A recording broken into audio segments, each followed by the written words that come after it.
Hare Krishna, your friendly neighborhood doctor once again. This time the topic is diabetes. Many of my friends ask me about what they should do about diabetes, and so I wanted to bring out a video in a layman's language of clearly understanding how they can deal with a diabetes situation. So, what is diabetes? In a very simple form, in a normal person, all the sugar consumed, either in the starches, carbohydrates, or in whichever form, even protein or even the triglyceride oil form, all these are broken down into finally glucose. So, when the glucose in the blood increases in a normal person, increase in insulin is produced from the pancreas. So whatever glucose has been taken up in the blood will be removed by the insulin coming from the pancreas. So whatever, whether it is Deepavali or Christmas or Bakrid, even if he eats a lot of sweets on a particular day, the insulin mechanism always takes away the excess glucose from the blood, and so a normal person's blood will always contain a minimum of 100 to 120 blood sugar level only.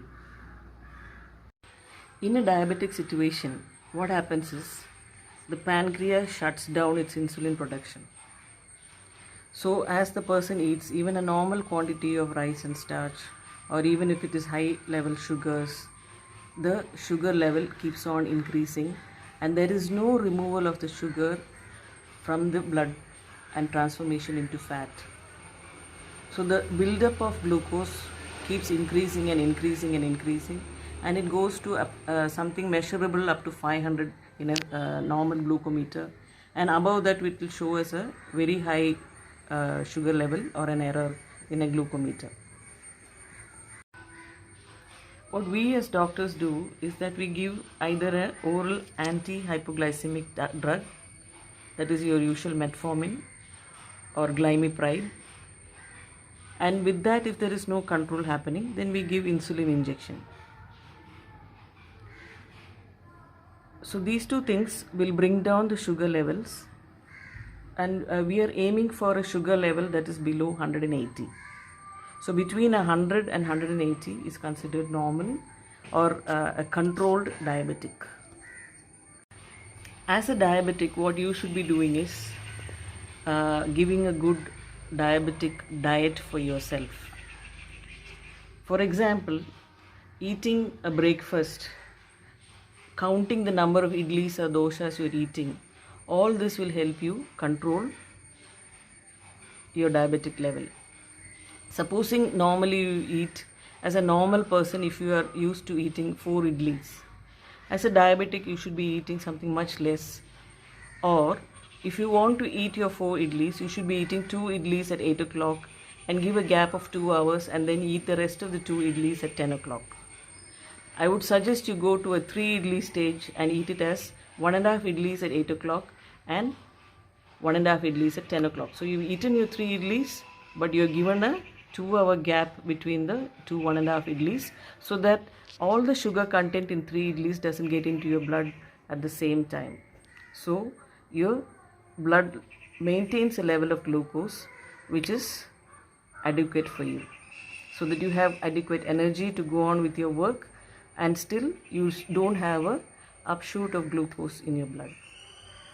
Next is your lunch. So lunch, usually we take some rice and some sabji and dal.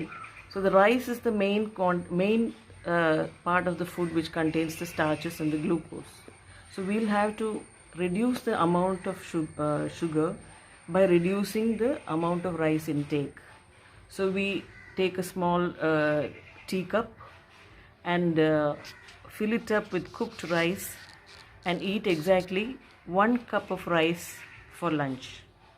And then fill your stomach with boiled vegetables of different kinds, and also you can take your protein dal with different varieties different days. So that will help in keeping your sugar levels low and still keeping you not hungry. Next, you can go for a 4 o'clock snack. 4 o'clock snack, you cannot have just anything that you like. Supposing you want to add a fruit in your daily diet, 4 o'clock is the best time to add your single plantain for the day. So morning breakfast, if you're having puttu, you cannot have a puttu and padam along with that. Puttu and a banana with that will cause a very high sugar. So only puttu in the morning with papadam probably, and then for 4 o'clock you have a snack of your single padam. So I suggest you eat your fruit at 4 o'clock so that you avoid the other oily types of other food or unwanted junk food, and still you have a fruit in your daily diet, which is good for your digestion and bowel movement. So a single fruit at 4 o'clock. Then night dinner. If it is possible, you can go without a dinner. That will be good.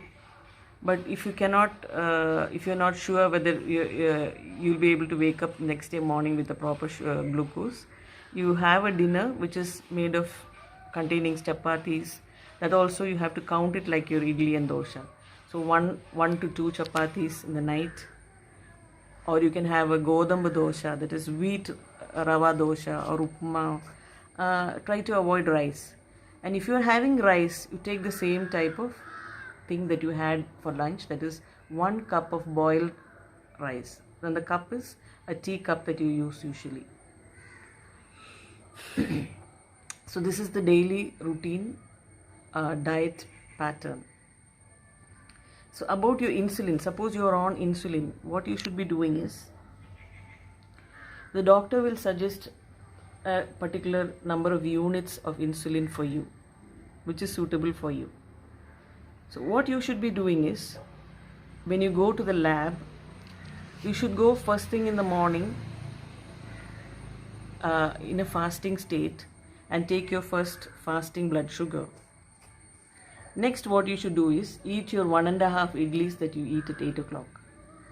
Then immediately take your insulin subcutaneous injection and your daily dose of tablets in the morning. After that, you give a 2-hour gap and then take the postprandial blood sugar. This will give a very correct information about your fasting and postprandial blood sugar. This is the way it should be done. If you mess up with not eating breakfast, eating only the tablets, or if you're taking insulin and if you mess up in any other way, you won't get a correct fasting and postprandial blood sugar levels, which the doctor will find it very difficult to analyze them. Make sure that the day you go to the lab, the previous day you have eaten your dinner, you have eaten your night tablets, you have taken your insulin in the night, and then the next day you are going for a fasting blood sugar. Till the previous night, you should have been following the doctor's suggestions of diet and tablets. Only then we will get a correct information from your lab reports. There is another report called the HbA1c, which gives a good idea about your sugar levels for the past 3 months. So even if you have gone and taken an Onam Payasam without the doctors and relatives' knowledge, that will be visible in your HbA1c. So you can't fool your friendly neighborhood doctor. So this is about HbA1c and fasting and postprandial blood sugar. Other than this, you can have a random blood sugar, where if you have a glucometer of your own, at any time of the day you may take a prick of blood from your finger and test it on the glucometer, and at any time of the day it should be something like below 180. That only shows that you are in control. If it is going above 180, like 200, 220, 400, it shows that your blood glucose is not in control. Any time of the day or night, it should be below 180 or 180. So what happens when you have a fasting? Either Ekadashi fasting or Ramzan fasting or your Easter fasting. So what happens when you fast? Fasting is an important component of a human being's life, because in the pancreas other than insulin production, there is another hormone called glucagon, which is produced whenever there is a shortage of food intake. So the glucagon's work is to convert the stored fat in the body back to glucose and send it into the blood as energy for a person to keep working during the fasting days. Isn't it wonderful? God has made such a beautiful mechanism where if you take an excess one day, it is removed by insulin, and if you don't take any food on one day, you are supplied with your stored energy from your fat stores. This is fantastic information. So on a fasting day, you are not going to be eating anything, and so it is better to avoid the hypoglycemic tablets and also the insulin on the during the time when you fast, because these things will reduce your blood sugar level so low that you might go into a hypoglycemic attack, which can be a coma, where you will be unconscious and you will have to be rushed to the hospital. So on your fasting days, avoid your anti-diabetic tablets or insulin. Avoid it. So when you take your first meal of breaking the fast, along with that you can take your tablets and also the insulin. I hope that's clear. One thing to remember in your diabetic diet, which I missed out earlier, is that you cannot have any kind of porridge, kanji. A diabetic cannot have any type of kanji. No rice kanji, no oats kanji, rava kanji, godambu kanji, ragi kanji, whatever kanji.